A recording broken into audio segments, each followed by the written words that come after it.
Welcome to My Favorite CX, a podcast that celebrates exceptional customer experiences. To listen to today's, please choose from one of the following options.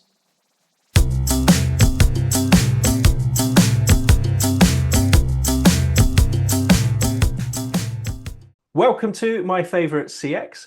This week I'm joined by Conor Pendergrast, who is a founder of customersuccess.cx, offering coaching and consultancy to help B2B leaders grow their careers, empower their teams, and drive meaningful business impact. Conor is also a member of the Elevate CX community, where we first met in November 2024 at their London event. Conor, welcome to My Favorite Customer Experience.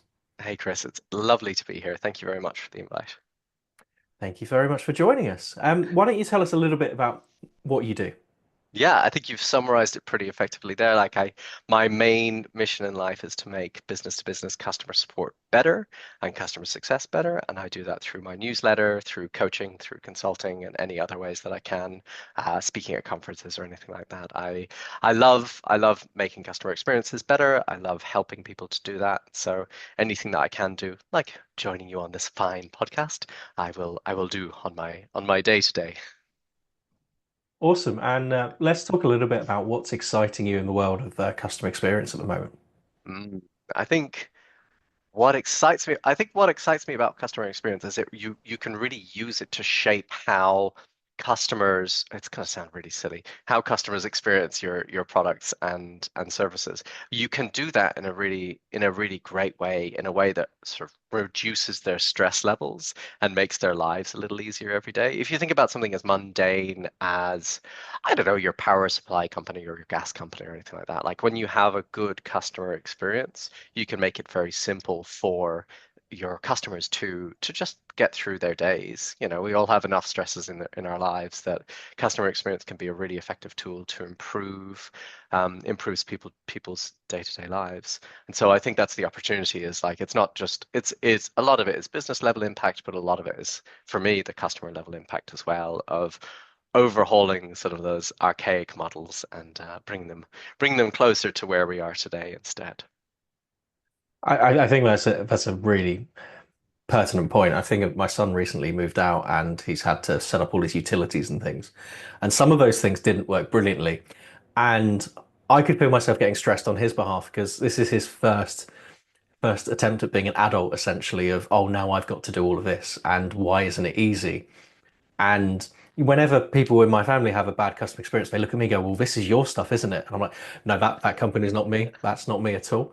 But to your point, like trying to reduce stress and trying to reduce effort, make things easier, that's a huge thing nowadays. It is. It really is. Yeah, it's sort of an administrative overhead. Our lives, the world has become infinitely more complex in the last through 3 decades even. And how we as customer experience professionals can really help is by reducing that overhead and making it just a slightly less terrible to get what you need done. And especially, I think a lot of it is from the customer support side, you know. Most of the time when you're entering as a customer, when you're entering into a customer support task or activity, it's not because something has gone great. So just when you lower the customer effort, it can really help to just smooth over an already existing painful experience and just make it better.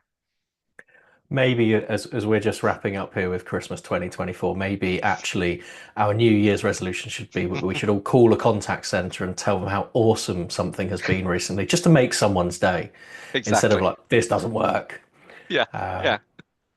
so with all of that in mind, let's talk about maybe one of the biggest opportunities you're seeing to create an exceptional customer experience.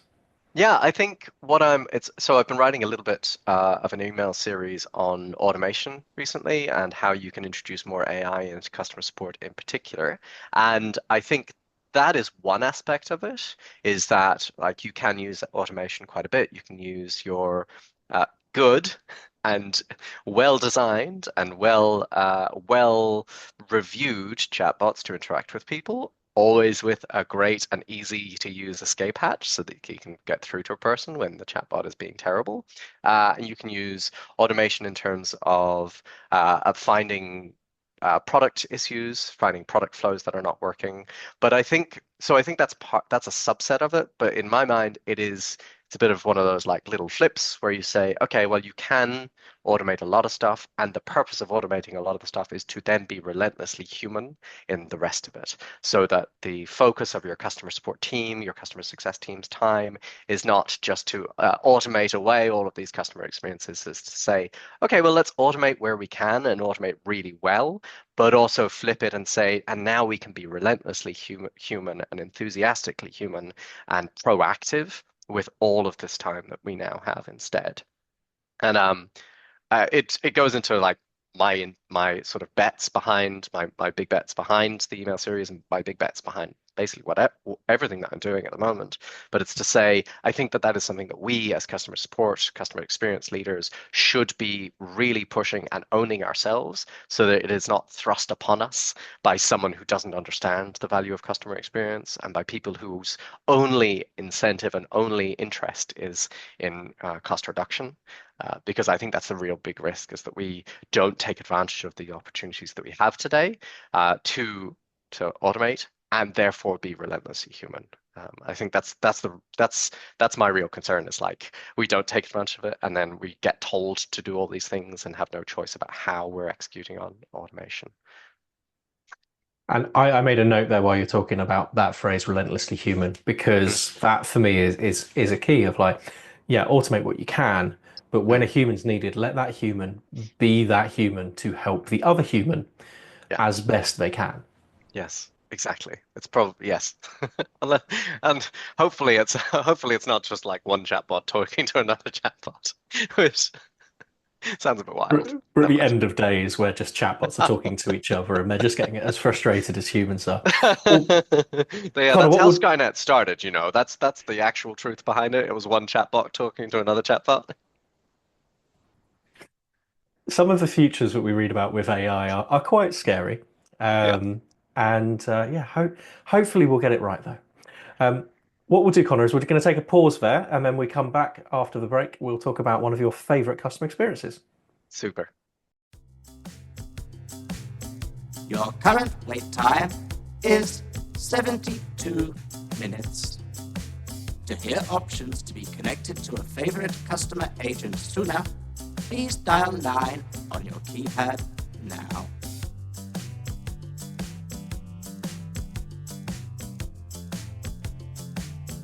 Great hold music. Well, thank you for complimenting the hold music. That is one of my friends, Josh Henry, who can be found on Spotify as the one and only Jay Henry. Little plug for Josh there. Thank you very much. We're back here on My Favorite Customer Experience with Conor Pendergrast, and we're going to ask you, Conor, about one of your favorite customer experiences. It can be something that is in the mind and has been for years, or something recent. Tell us about that customer experience. Absolutely.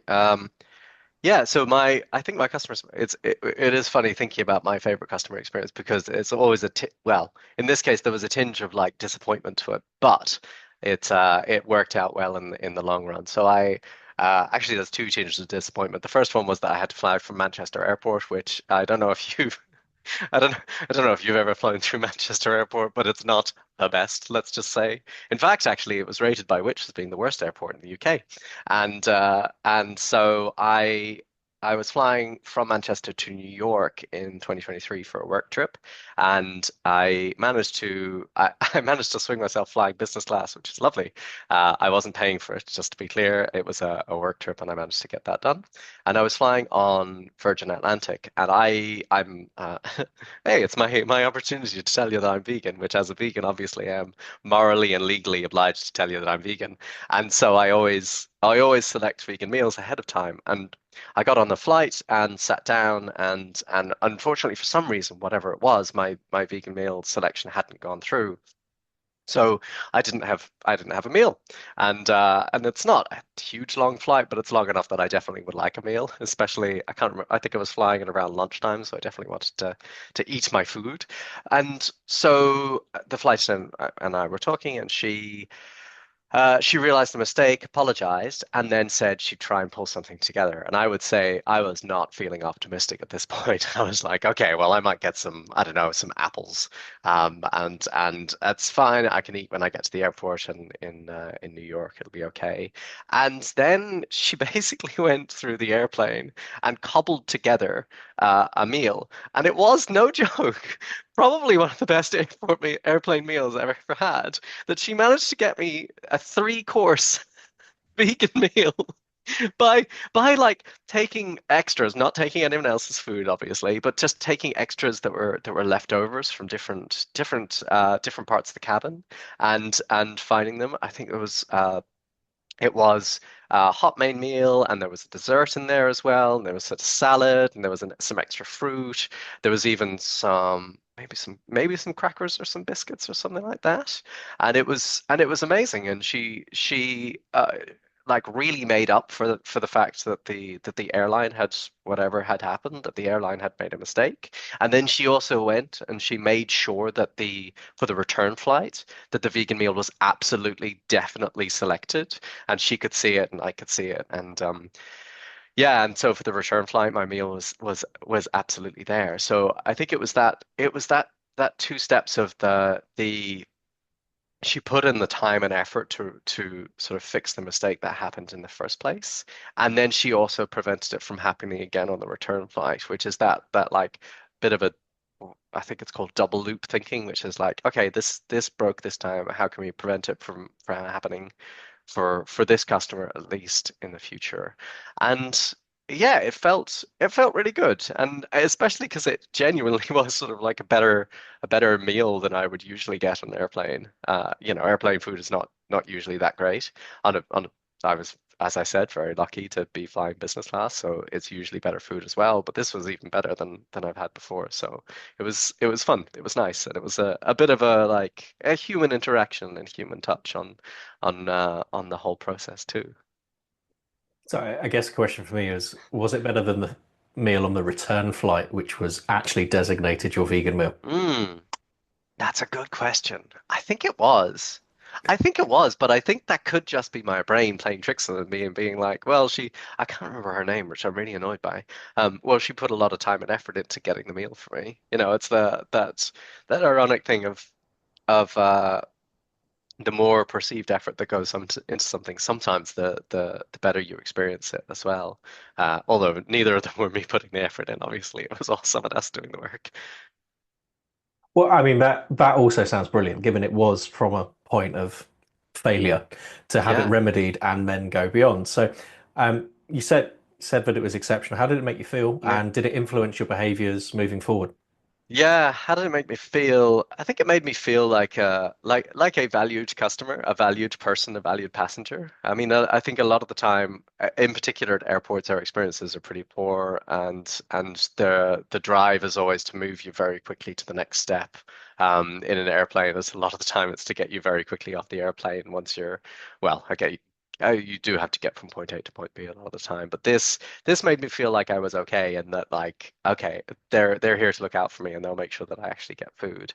And part of that was probably because it was a business class seat, and so they have more time and more flexibility to put in. They have, the flight attendant to passenger ratio is a lot lower, and so it's you can put more time and energy into it. But I think that comes back to this idea of like the relentlessly human side of it, where you can put that time and energy in when you have a lot of the other work that's just taken care of, and when you value people in that way as well, like people's food. It's important. You want to be able to eat on an airplane.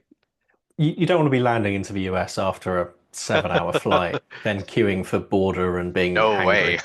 No, exactly. Yeah, that's not the time for me to be hungry. Yeah, I can't remember how long it took me to get through the customs in the US, but it was probably not the fastest route that I've ever gone through. Did it influence my behaviors? Was your other question, I Yes. think. It does. Yeah. It didn't change how little I want to fly through Manchester, which is where I would have to go, but it did make me feel pretty good about Virgin Atlantic as well, and feeling that like, okay, well, cool, they do care, and they will try and fix the mistakes if when they do happen, because mistakes happen all the time. Like you can't be in customer experience or customer support or customer success or anything like that and recognize that mistakes don't happen. It's literally like kind of the core of the job to understand that mistakes happen, and how we respond to that is the important part, really, as professionals. Absolutely. And I think that's the thing, giving the humans at the end of that customer experience the autonomy to fix that, because it would have been easy for them to go, well, we'll just give you some points, we'll give you some Yeah, money. How sorry about about more that. G&T? You know, Yeah, that kind of thing. Would you like some just crisps? have A a liquid crisp lunch. sufficient. Yeah. Um, so, Connor, thank you for sharing that. Where can people Yeah. find you if they want to learn more? You mentioned there's an email series you're working on at the moment, a few other things. Yep. So I think the best thing to do is go to customersuccess.cx/newsletter. In fact, if you're listening to this at any point in January 2025, I will be sending one short email every day in of that month, and where I will try and teach you one small thing, one short thing about customer experience, and in particular, I think I'm going to mostly focus on the customer support side of things. And so again, that is at customersuccess.cx/newsletter. And I'll make sure there's a QR code up as we've just said that, so people can scan that. We'll also put it in the show notes, Either and all here that kind of. or maybe It's going to here, be somewhere, somewhere. Whoa, yeah, whoa. be over my face, just Yeah, generally there. right there, Um, right there. Connor, thank you very, very much for joining us, and wishing you well in 2025. And I'm sure we'll talk again soon. Thank you so much, Chris. I really appreciate it. Take care. And thank you very much, everyone, for joining and listening in to my favorite customer experience. Thank you for listening to My Favorite CX. Your listenership is important to us.